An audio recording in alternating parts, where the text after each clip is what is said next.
ছাব্বিশ তারিখে মুখ্যমন্ত্রী আসবে, আপনি পরিদর্শন করে বলে আমার মাননীয় মুখ্যমন্ত্রী বরাক সফর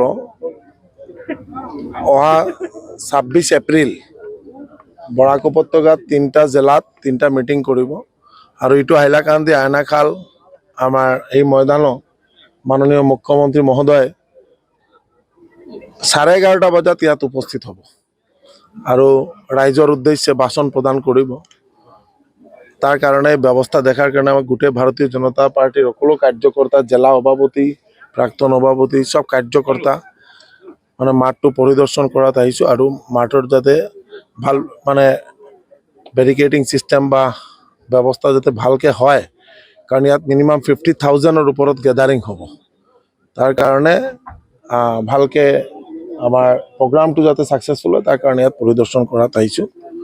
আৰু আমি আশাবাদী যে বরাক উপত্যকাৰ যে 3টা প্ৰগ্ৰামেই গোটেই বরাকৰ ৰাইজ তাতে অহাৰ কাৰণে প্ৰস্তুত আৰু প্ৰগ্ৰাম ভাল হ'ব। পঞ্চায়ত নিৰ্বাচন আপোনালোকে দেখিছে যে গোটেই অসমত পঞ্চায়তত ভাৰতীয় জনতা পাৰ্টিৰ ওপৰত মানুহৰ একটা আস্থা আছে, একটা বিশ্বাস আছে। এই কাৰণে আপোনালোকে 11 মে কাউণ্টিঙত গম পাই যাব যে ভাৰতীয় জনতা পাৰ্টিৰ জয় জয়কাৰ হ'ব আর কংগ্রেস দুই মুছি একদম সাফ হয়ে যাব। কাল যে কাশ্মীরের পেহেলগাঁওয়ে অনেকক্ষণ আগে যে একটা দুর্ঘটনা নরসংহার হয়েছে আতঙ্কবাদীদের দ্বারা, পাকিস্তান মদতপুষ্ট আতঙ্কবাদীদের দ্বারা যে নরসংহার হয়েছে ভারতবর্ষের কাশ্মীরে, সেটা অত্যন্ত নিন্দনীয় ও দুঃখজনক। সেই নিন্দনীয় ঘটনার জন্য আমরা দেশব্যাপী আমাদের হাইলাকান্দি শহরেও আমরা প্রতিবাদ সাব্যস্ত করেছি। প্রতিবাদের অর্থ হইল এই যে ভারত সরকারকে জাগিয়ে দেওয়া, যে পাকিস্তানের এগেনস্টে একটা মানে চরমভাবে একটা হুঁশিয়ারি দেওয়া, দিয়ে একটা এয়ার স্ট্রাইক বা সার্জিক্যাল স্ট্রাইক আগে যেটা হয়েছিল সেই রকম একটা কিছু করা, আতঙ্কবাদীদের একদম জড় থেকে উৎখাত। নিরীহ মহারাষ্ট্র, ছত্তিশগড়, দিল্লি, বিহার, উত্তরপ্রদেশ, ওদের থেকে এখানে ট্যুরিস্ট হিসাবে গিয়েছিলেন ওরা, এই নিরীহ সাধারণ নাগরিকগণ।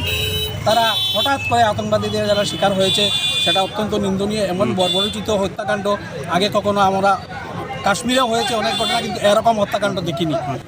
জম্মু কাশ্মীরে বিগত দিনে যেভাবে জঘন্য কাণ্ড সংঘটিত হয়েছে, যেভাবে হিন্দুকে দেখে দেখে চিহ্নিত করে যেভাবে নৃশংসভাবে হিন্দুদেরকে মানে মারা হয়েছে, আমাদের 26টা ভাইকে মারা হয়েছে, আমাদের 26টা হিন্দু ভাইকে নৃশংসভাবে কলমা পরিয়ে, যারা যারা কলমা পড়েছে তারা বেঁচেছে, যারা যারা কলমা পড়েনি তাদেরকে মারা হয়েছে, প্যান্ট খুলে চেক করে, লিঙ্গ চেক করে মারা হয়েছে। এইভাবে নৃশংস হত্যাকাণ্ড আমাদের জম্মু কাশ্মীরে হয়েছে। তার প্রতিবাদে আমরা আজকে হিন্দু জাগরণ, এবিভিপি এবং সমগ্র সংগঠন মিলে আজকে আমরা রাজপথে, হাইলাকান্দির রাজপথে বেরিয়ে এসেছি। আমাদের সাথে সকল জনগণ বেরিয়ে এসেছে। এইভাবে যে জঘন্য মানে কাণ্ড জম্মু কাশ্মীরের মধ্যে হয়েছে, চূড়ান্তভাবে এটা পাকিস্তানের দ্বারাই সংগঠিত হয়েছে। আমরা চাই যে আর পিওকে না, এখন অনেক দিন হয়েছে যে আমরা শুধু পিওকের দাবি করেছি যে পিওকে আমাদের, এখন শুধু পিওকে চাই না, সম্পূর্ণ পাকিস্তান চাই আমাদের। সম্পূর্ণ পাকিস্তানকে সাফ করে সম্পূর্ণ পাকিস্তান ভারতবর্ষে হতে হবে। আমাদের একটি দাবি যে আমরা আমাদের 26টি ভাইকে হারিয়েছি, আমরা পাকিস্তানের 26 কোটি মানুষকে আমরা এখন দেখতে চাই মৃত্যুর মুখে।